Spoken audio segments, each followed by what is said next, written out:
नयाँ नेपालको निर्माण गर्ने सन्दर्भमा संविधान सभा नयाँ संविधान निर्माणमा जुटेको छ।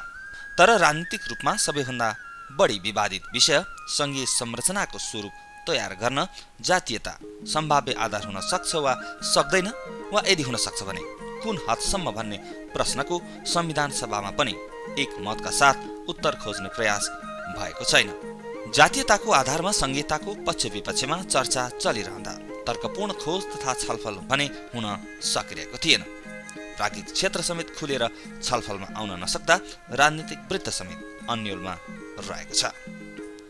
यसै प्रसङ्गमा त्रिभुवन विश्वविद्यालय समाजशास्त्र मानवशास्त्र केन्द्रीय विभागले 2068 वैशाख 9 देखि 11 गतिसम्म जातीयता र संघीयकरण सम्बन्धी बृहत गोष्ठी आयोजना गरी यसलाई समाजशास्त्र मानवशास्त्रका दृष्टिकोणबाट तर्कपूर्ण खोज र छलफलको विषयको रूपमा प्रस्तुत गरेको थियो। यस दृष्टिकोणबाट हेर्दा विभागले सामयिक विषयलाई बहसमा ल्याएर नेपाली समाजलाई गुण लगाएको छ।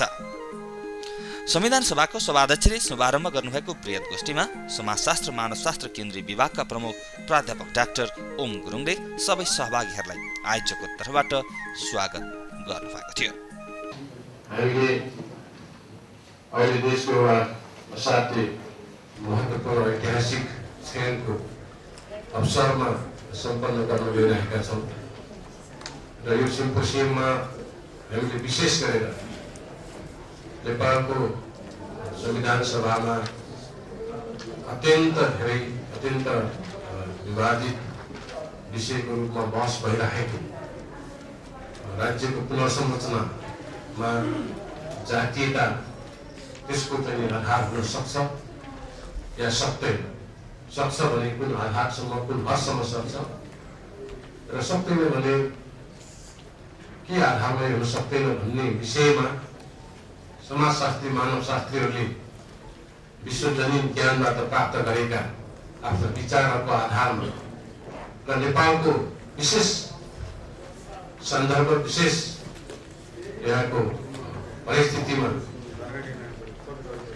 हाम्रो तर्फबाट समाजशास्त्री मानवशास्त्रीहरू र समाज विज्ञानका विद्वानहरूबाट भौतिक खुराकहरू हामीले कतिसम्म दिन सक्छौँ र त्यसलाई संविधान सभाका सभामुख अध्यक्ष, संविधान सभाका सदस्यहरू, राजनीतिक दलका नेताहरू, आम नागरिक, सञ्चारकर्मी, प्राज्ञ बुद्धिजीवीहरूले कसरी लिन्छन् र कसरी लिनुपर्छ भन्ने विषयमा केन्द्रित गरेर हामीले यो सिम्पोसियमको आयोजना गरेका हौँ।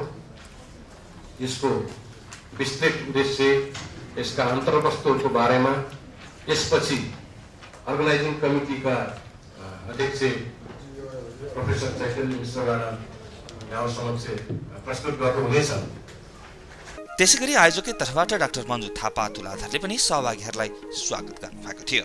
सिम्पोजियम आयोजक समितिका अध्यक्ष प्राध्यापक डाक्टर चैतन्य मिश्रले सिम्पोजियमको उद्देश्यमाथि प्रकाश पार्दै यसले प्राज्ञहरूलाई नेपालको वर्तमान सन्दर्भका बहस र सम्झौताका अनुभवहरूमा आधारित सिद्धान्त र विश्व इतिहास सम्बन्धी सञ्चित ज्ञान र अन्तर्दृष्टिहरूलाई पुनः परिभाषित गर्न अवसर प्रदान गर्ने विश्वास व्यक्त गर्नुभयो।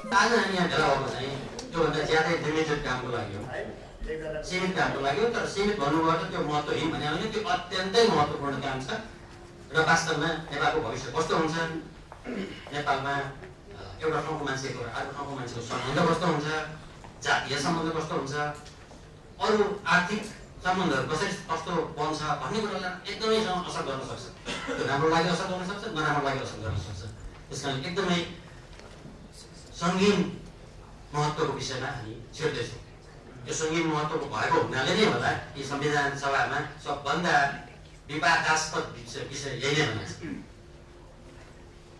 नेपालको सङ्घहरू जातीय बेसिसमा बन्नुहुन्छ कि हुँदैन, यदि बन्नुहुन्छ भने कसरी, बन्नु हुँदैन भने कसरी, कुन हदमा बन्नुपर्छ, केहीहरू बन्नुपर्छ भने कहाँनिर बन्नुपर्छ, त्यो कहाँनिर हाल्यो, यी कुराहरू एकदमै हामी त्यो छलफलको बिचमा छौँ र हाम्रो वास्तवमा आजको भोलिको पर्सिको र केहीहरूमा निपर्सीको समेत छलफल यसैमै केन्द्रित हुन्छ। जातीयता र सङ्घीयकरण, सङ्घीयकरणमा जातीयता कहाँनिर छिर्छ, कसरी छिर्छ, त्यो छेड्नु हुन्छ कि हुँदैन र आज हाम्रो यो पत्रहरू धेरै पत्रहरू यसैमा केन्द्रित हुन्छ। त्रिभुवन विश्वविद्यालयका उपकुलपति माधव प्रसाद शर्मा र शिक्षाध्यक्ष श्रीलाल अमात्यले सिम्पोजियमको सफलताको शुभकामना प्रदान गर्नुभएको थियो। जवाहरलाल नेहरू विश्वविद्यालयका प्राध्यापक टिके ओमनले मुख्य वक्ताको रूपमा सम्बोधन गर्नुभएको थियो। ओमनले ethno nationalism and building national states in South Asia towards federalisation का विषयमा करिब 45 मिनट लामो आफ्नो कीनोट स्पीच दिनुभएको थियो। Topic of my address is ethno-nationalism and building national states in South Asia towards federalization. I need to explain the topic itself very briefly, because the two notions which appear in the title, first, ethno-nationalism. This hyphenates ethnicity and nationalism. And the second idea, national states are second nation states. And the distinction is very vital, as I will try to tell you. And I would try to argue that conflation of nation and state has been one of the liabilities of social sciences. And that has confused politicians all over the world. For no fault of theirs, we have contributed to it. Ethno-nationalism is a familiar phrase in contemporary social science. According to Peter Woolsey, nationalism is also a form of ethnicity. It is the institutionalization of one particular ethnic identity by attaching it to the state. To Connor, an equally celebrated author, self-differentiating ethnic groups are nations. Loyalty to the ethnic group, therefore, should logically be called nationalism. That is, if ethnicity gets attached to state, it becomes nationalism for Woolsey. And loyalty to ethnic groups become nationalism for Connor. Both these conceptualizations are incapable of providing observable differentiating indicators for nationalism and ethnicity. The distinction between nationals and ethnies, not ethnicity, but ethnies, but he attests the familiar position that a successful nation should have its own state, and unsuccessful nationalisms are designated as ethnicities.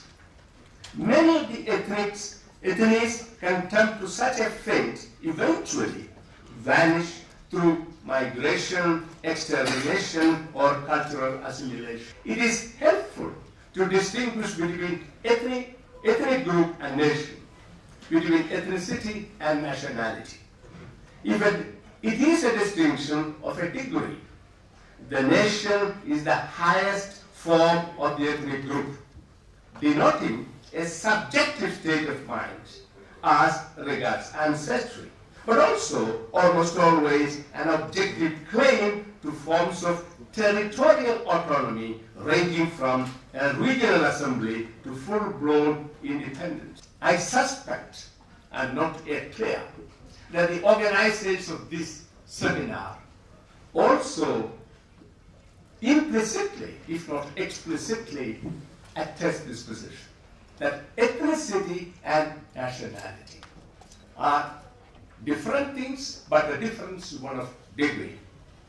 As against this, I argue that the distinction between the two is processual, as a nation can be ethnified and an ethnic can be nationalized. Multi-nation states contain national groups which have historically rooted territorial claims.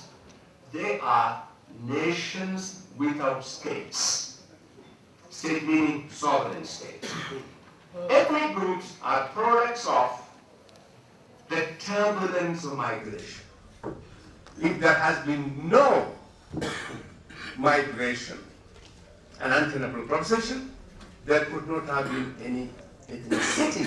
South Asian states have both national and ethnic groups within their territories, which make the task of building national states, not nation states. The notion of ethnic homeland is a contradiction in terms, as ethnicity is a product of dissociation and or attenuation between territory and culture. A cultural community may be divided into a national group.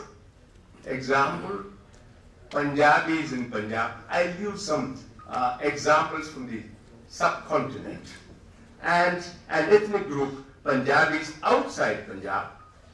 Fourth, the national homeland of a people could be divided between two sovereign states. As you know, there is a Pakistan Punjab as well as an Indian Punjab. Or, if you like, there is a Bhojpur part in India as well as in Nepal. A national group can be ethnified through colonization of its ancestral territory, and an ethnic group can be nationalized by adopting a territory as its homeland if the earlier occupants accept that claim. Finally, a national group can be subjected to a process of ethnification by the state and or the cultural mainstream by defining them as outsiders to the polity and society. No other South Asian state has yet recognized a second language as an official language. You cannot federalize with this kind of understanding because nation-state systematically destroyed or undervalued the cultures of both religious minorities and linguistic minorities. Now, this is an untenable proposition if you really want federalization, because in my understanding, federalization is not simply a political arrangement. It is very much political in the sense it is a layered system of government.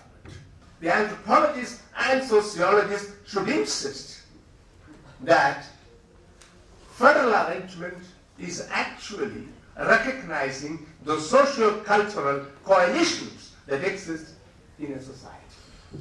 So it is that understanding which should help we in South Asia in terms of federalization. The numerically strong cultural collectivities, be they religious or linguistic, should learn to accommodate the aspirations of the numerically weak and distinct communities. The prevailing tendency to subject the national minorities to the process of ethnification, that is, defining them as outsiders to the polity and society, erodes the time-tested process of reconciliation which characterizes the South Asian milieu. Conversely, the national and ethnic minorities should recognize and accommodate the sentiments of the majority communities. This mutual understanding and recognition are the essential minimum prerequisites for building sustainable federal national states in South Asia. I thank you with the assumption that you have listened to me.